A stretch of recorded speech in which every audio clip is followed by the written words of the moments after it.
Now on this week's edition of In Focus.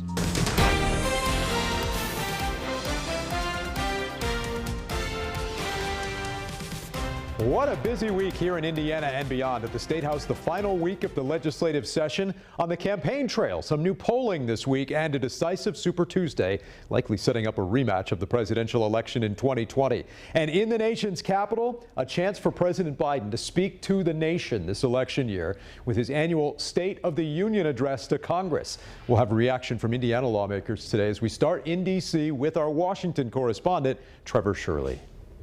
Mr. Speaker, the President of the United States. President Joe Biden wasted no time facing head-on some of his biggest electoral liabilities. I know it may not look like it, but I've been around a while. At times, the president using humor to cut through concerns about his age. My lifetime has taught me to embrace freedom and democracy. A democracy the president also accused Republicans of putting at risk. I ask all of you, without regard to party, to join together and defend democracy. The president also challenging critics of his economic policy, where he scores poorly among a majority of voters. My inherited economy is on the brink.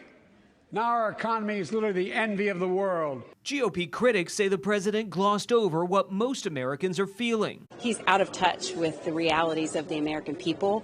This speech was untethered from reality. It was not the State of the Union. It was the state of delusion. General, it was a very political, very partisan speech. It was a very low bar in terms of what he had to do. He made it through the hour and 15 minutes, spoke at a high decibel level, seemed like he was maybe caffeinated to a degree. The most contentious moments of the night happening as the president discussed immigration, accusing Republicans of killing a recent bipartisan border deal.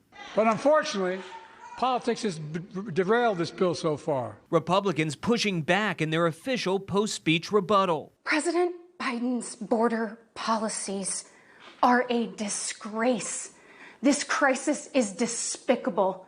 And the truth is, it is almost entirely preventable. The president also called for protecting reproductive and voting rights and implored Congress to pass more Ukraine aid. I say this to Congress, we have to stand up to Putin. Send me a bipartisan national security bill.